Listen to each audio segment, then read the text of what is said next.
Let's be real. Humanity is at a crossroads, a pretty massive one, actually. We're facing these huge global challenges that are so tangled up, our current ways of doing things just aren't cutting it. But what if there was a different way, a blueprint for a whole new kind of planetary operating system? Well, in this explainer, we're going to break down a framework that's designed to do exactly that.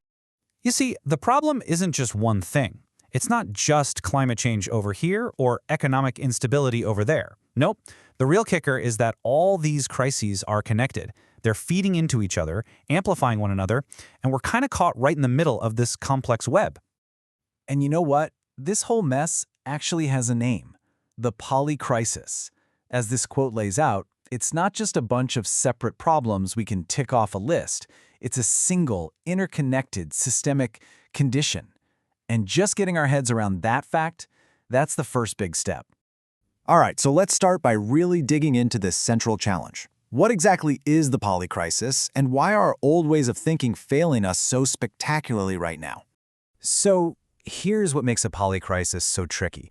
When you try to fix one problem in isolation, say you focus only on the economy, you might accidentally make an ecological problem way worse. The impacts just cascade right across all our systems, which makes our traditional siloed solutions pretty much useless. Now, here's the part that's really interesting. It turns out we don't really have a shortage of good ideas or potential solutions. I mean, they're out there. What we have is a massive, profound failure of coordination. Our governments, our industries, our organizations, they're all fragmented, often working against each other instead of pulling in the same direction.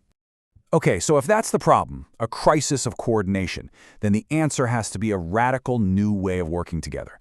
And that requires a pretty fundamental shift in how we even think about things.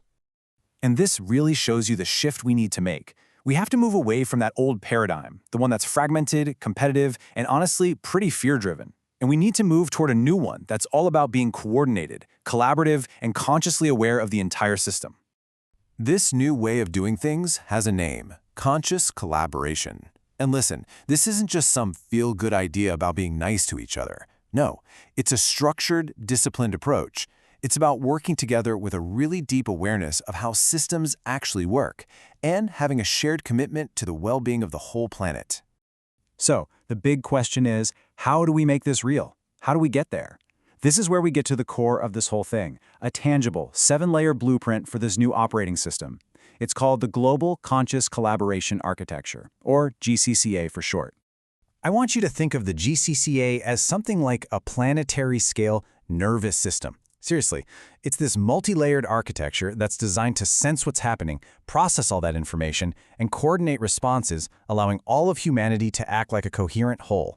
And it all starts at the very foundation, right here with layer 1. This is the human layer. You can't build a new world with the same old thinking. The entire system is built on the awareness and the capabilities of every single one of us. So what does that actually mean? Well, we're talking about cultivating things like emotional intelligence, understanding how systems work, systems literacy, and having a real sense of ethical responsibility. It's all about developing our ability to cooperate instead of defaulting to conflict, and moving beyond those old fear-based reactive patterns. Okay, so once you have these empowered individuals, what's next? Well, we move up to the next layer of how we organize ourselves. And layer 2 is all about conscious communities. This is where collaboration stops being a theory and starts being something we actually live and breathe. You can think of these as the training grounds for this new way of being. They could be cities, nonprofits, or even research groups. They're the places where we actually practice the skills of real dialogue and collective action, building these local ecosystems of trust and shared purpose.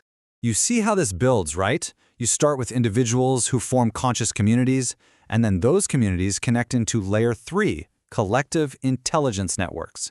This is the global brain, this cognitive ecosystem where communities and experts share knowledge across all kinds of boundaries, creating this incredible distributed web of insight. And this is where things get really interesting. This brings us to the operational core that actually powers these networks. We're talking about layer 4, the technological heart of the whole system, the synergy engine. So the synergy engine is the digital platform that's designed to make all this large-scale coordination possible. It's the backbone, the operating system that takes all of that distributed knowledge from all those networks and actually transforms it into tangible, coordinated action. So what does this engine actually do?